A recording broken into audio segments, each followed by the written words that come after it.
Halo, assalamualaikum warahmatullahi wabarakatuh. Kembali lagi di channel saya semuanya. Seperti biasa, saya akan menyajikan sebuah ceramah atau kajian spesial untuk Anda. Bagaimanakah isi ceramahnya kali ini? Mari kita simak bersama-sama. Orang memahami sekarang bahwa rumah tangga itu perjalanan ibadah seumur hidup, sehingga pun kesabarannya juga seumur hidup kan Ustaz? Ya tentu memang untuk urusan rumah tangga ini adalah ibadah salah satu yang paling lama kan. Karena untuk sholat, untuk puasa, untuk haji dan ibadah yang lainnya itu waktunya singkat saja. Hanya mungkin Ramadan 1 bulan, sholat mungkin 5 sampai 10 menit, bahkan jarang sekali sampai 10 menit kan. Tapi pernikahan itu ibadah yang kita harapkan bisa kita lakukan dan terus bernilai ibadah sepanjang usia.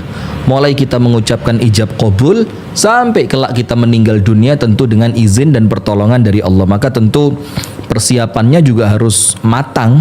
Sholat saja kita perlu ilmu kan, yang 5 menit. Maka untuk ibadah yang panjang juga tentunya memerlukan ilmu. Maka tetap dua sisi Ustaz ya? Dua sisi, semuanya begitu. Kalau ada baiknya kita diperintahkan untuk merawat dengan baik. Ya. Kalau ada kurang baiknya kita disuruh bersabar dan memperbaiki keadaan. Dan memperbaiki, betul. Tidak ada kata terlambat untuk memperbaiki. Maka ada ungkapan yang sangat keren gitu ya. Apa ungkapannya? Menikah dengan orang yang engkau cintai itu kemungkinan. Tapi mencintai orang yang telah engkau nikahi adalah kewajiban. Nah berarti sekarang nomor 1, tetap cintai orang yang ada di sisi Anda. Itu poin penting nomor 1. Jangan sampai menampakkan kebencian. Nah, ini kadang-kadang kita salah. Kadang-kadang kita mentang-mentang, wah, saya nggak cinta sama kamu, saya nggak cinta sama kamu, saya cinta sama dia, cuma ini dorongan orang tua ini keadaan yang menjadikan saya harus nikah sama kamu. Nah ini menampakkan kebencian dan itu jangan, karena Anda akan melukainya. Sebagaimana ketika Abu Hurairah radhiyallahu taala anhu itu ditanya oleh seorang laki-laki, yang laki-laki ini memiliki anak gadis yang sudah siap menikah. Dibilang, wahai Abu Hurairah, aku memiliki seorang anak perempuan masih gadis dan dia siap menikah.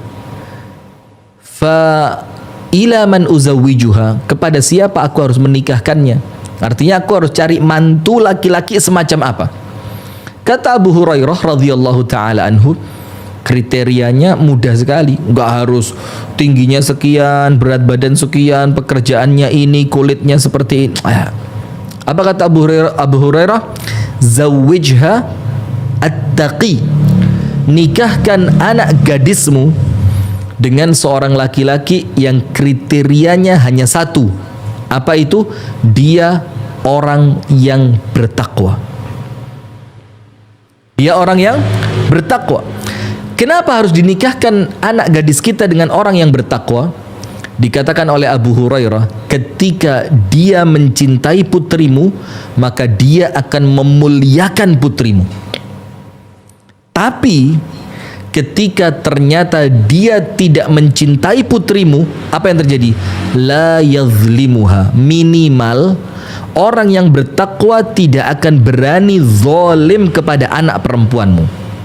Jadi ketika kita menikah dengan laki-laki yang bertakwa, seorang wanita yang bertakwa, apapun yang terjadi, cinta nggak cinta, sudah tua atau masih muda, masih bisa menjalankan menjalankan tugas secara biologis ataupun sudah tidak mampu, ketika dia adalah pasangan yang bertakwa, minimal Anda tidak akan dizalimi olehnya.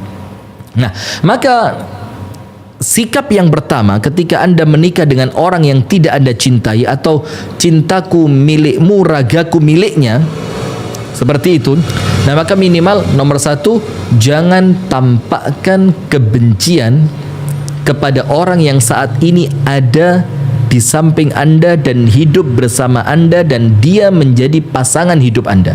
Jangan tampakkan kebencian. Walaupun Anda tidak mencintainya, minimal jangan tampakkan apa? Kebencian. Contoh, ini dalam urusan makanan. Dalam urusan makanan disebutkan di dalam hadis yang sahih bahwasannya An-Nabi sallallahu alaihi wasallam ma'aba ta'aman qattu, tidak pernah sekalipun An-Nabi sallallahu alaihi wasallam mencela makanan. Tidak pernah. Wah, terlalu asin. Oh, terlalu pedas. Oh, kurang mateng. Oh, terlalu gosong. Gak pernah. Apa yang Rasul lakukan? In syahiya akala wa illam yashtahi tarakah. Kalau Rasul senang, Rasul makan. Kalau Rasul tidak senang, tidak pakai ucapan yang menunjukkan kebencian, cukup Rasul tinggalkan. Nah, bukan berarti pasangannya harus ditinggalkan, bukan. Tapi maksudnya jangan tampakkan kebencian. Karena apa? Anda tidak mencintainya itu bukan dosa.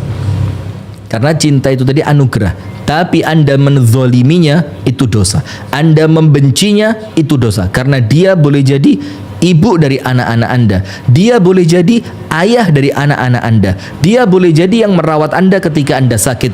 Dia boleh jadi yang capek untuk memberikan kehidupan kepada Anda. Maka kalaupun Anda tidak mencintainya, minimal jangan tampakkan kebencian. Nomor 2, perhatikan pada perkara-perkara yang bisa menumbuhkan cinta. Jangan Anda sibuk dengan sesuatu yang menjadikan Anda semakin tidak mencintainya. Nah, ini kadang-kadang kita salahnya di situ. Kalau sudah terlanjur tidak cinta kepada seseorang, itu yang dilihat jeleknya terus, sehingga memupuk kebencian kita. Kalau sama orang yang disukai, yang dilihat bagusnya terus nggak pernah lihat jeleknya gitu. Sampai dalam pepatah Arab itu dikatakan ainur ridha anil aibi kalilatun, atau saya lupa syairnya. Pokok mata yang terlanjur cinta itu memandang aib itu tumpul.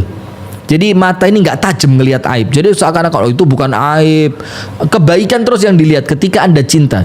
Tapi ketika Anda sudah benci, maka kebaikan pun terlihat seperti keburukan. Nah, maka poin yang kedua yang harus Anda lakukan, senantiasa gali, dan ini merupakan PR Anda. Cari, fokus pada perkara-perkara yang bisa menumbuhkan cinta Anda kepada pasangan Anda saat ini. Itu poin kedua. Nah, maka contohnya begini. An-Nabi sallallahu alaihi wa ala alihi wa sahbihi wasallam itu menyebutkan di dalam hadis yang sahih, yang ini banyak terulang di dalam kajian-kajian rumah tangga. La yafruku mu'minun mu'minatan.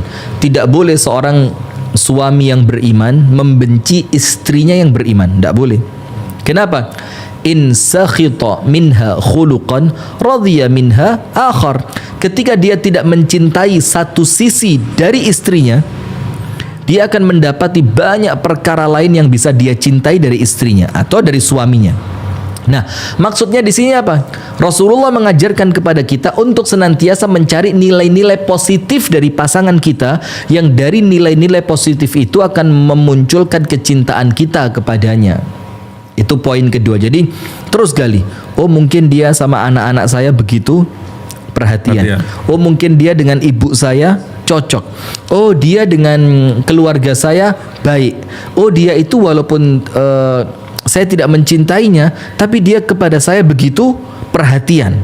Nah, jadi senantiasa gali perkara-perkara yang memunculkan cinta. Poin ketiga, realistis, yang dewasa, berpikir yang matang begitu. Artinya apa? Anda harus tahu orang yang sekarang hidup dengan Anda, memang dia bukan orang yang Anda cintai. Tapi orang yang Anda cintai sekarang bukan pasangan Anda. Realistis ya? Realistis. Jadi ketika Anda terus memupuk perasaan cinta kepada orang yang saat ini bukan pasangan Anda semakin tersiksa. Dapat apa? Cuma perasaan. Nggak bisa kumpul sama dia, nggak bisa makan bareng dengan dia, nggak bisa semobil dengan dia. Nah, maka realistis ini merupakan sesuatu yang penting untuk ketika Anda dihadapkan dengan masalah cintaku untukmu, ragaku untuknya atau miliknya begitu ya. Jadi yang realistis. Nah, contoh realistis ini begini. Ketika ada seorang sahabat Mughith dan Mughirah yang pernah kita ceritakan juga, yang Mughith ini cinta mati sama Mughirah, tapi ternyata Mughirah tidak mau sama dia. Sampai akhirnya si Mughith ini minta tolong sama Nabi Muhammad, ya Rasulullah, tolong ya Rasulullah. Maka Rasulullah mengatakan, ya udah aku coba tolong. Rasulullah memanggil Mughirah tadi. Kemudian ketika Rasulullah mengatakan, aku ini cuma perantara, bukan nyuruh. Mau ndak kamu nikah sama Mughith? Kemudian perempuannya bilang, ya Rasulullah, kalau ini perintah aku lakukan. Tapi kalau ini sekedar saran, aku tidak cinta sama dia. Rasul bilang ini sekedar saran. Nah maka ternyata perempuan itu tidak mau. Maka Rasulullah ngomong sama Mughith tadi, sudah Mughith, yang realistis saja. Karena memang cinta itu tidak bisa dipaksakan. Akhirnya ya sudah, kita harus menerima realistis apa adanya. Jadi Kan Rasulullah sendiri memahami ya. Rasulullah sangat memahami perkara-perkara seperti itu. Artinya kan ada beberapa yang misalkan sahabat siapa Ustaz yang disuruh untuk melamar anak gadis yang cantik, Julaibib. Iya, Julaibib. Itu Iya. kan perintah. Artinya ada kalanya. Kalau memang itu perintah, pasti dilakukan kan? Dan Rasulullah pasti tahu kenapa kapan harus diperintah, Pasti. kapan Dan harus itu tentu kapan itu sekedar saran gitu. sekedar saran. Tentu mengandung hikmah yang sangat luar biasa kan. Nah, termasuk juga ketika ucapan Rasulullah yang mengatakan ketika menggilir istrinya dengan giliran malam yang adil. Kemudian Rasulullah mengatakan, ya Allah, ini pembagian malam yang aku mampu. Dan jangan engkau menghukumku atas apa yang aku tidak mampu. Apa maksudnya yang aku tidak mampu? Perasaan. Di mana Rasulullah lebih mencintai ibunda Aisyah dibandingkan istri yang lain. Itu tidak mampu kata Rasulullah, karena ini sudah perasaan yang Allah masukkan ke dalam hati. Tapi realistisnya Rasulullah tetap membagi waktu dengan adil. Walaupun di akhir hayatnya ketika Rasulullah sakit dipindahkan dari satu rumah istrinya ke rumah istri yang lain, Rasulullah mesti tanya kan, malam ini malamnya siapa? Malam ini malamnya siapa? Dan istrinya ngerti yang dicari adalah malamnya siapa? Ibunda Aisyah. Maka mereka rembuk dan mereka mengikhlaskan malam mereka untuk seluruhnya diberikan kepada Ibunda Aisyah. Nah, itu realistis. Nah, maka Anda harus realistis. Dan kemudian yang keempat, apa sikap yang seharusnya Anda lakukan ketika cintaku milikmu, ragaku miliknya? Poin yang keempat, jangan Anda hidup dan waktu Anda, pikiran Anda, tenaga Anda, fokus Anda itu habis hanya dengan urusan cinta. Apa? Kok 24 jam cinta terus, kepikiran terus, gak bisa fokus terus, harus berkhayal terus. Apa ini? Ini menunjukkan orang yang kurang kesibukan positif ini. Coba yang positif. Jalan keluar bareng istri, main-main dengan anak-anak, melakukan aktivitas yang positif, menulis faidah-faidah ilmu, mendatangi majelis-majelis ta'lim, ikut kerja bakti di kampung kita. Sibukkan diri Anda dengan kegiatan-kegiatan yang positif. Dan kegiatan positif yang paling positif adalah ibadah kepada Allah. Wa idza faraghta fansab. Apabila engkau selesai dari suatu kesibukan, maka lakukan kesibukan yang lain. Nah, ini 4 sikap yang harus Anda lakukan karena memang hidup ini terkadang penuh dengan ujian. Nah, seperti itulah teman-teman. Ternyata isi ceramah kita kali ini masih tidak jauh dari pernikahan dan soal cinta, teman-teman. Semoga kita mendapatkan hikmah dari ceramah ini dan mendapatkan pelajaran diri kita masing-masing. Akhir kata, wassalamualaikum warahmatullahi wabarakatuh.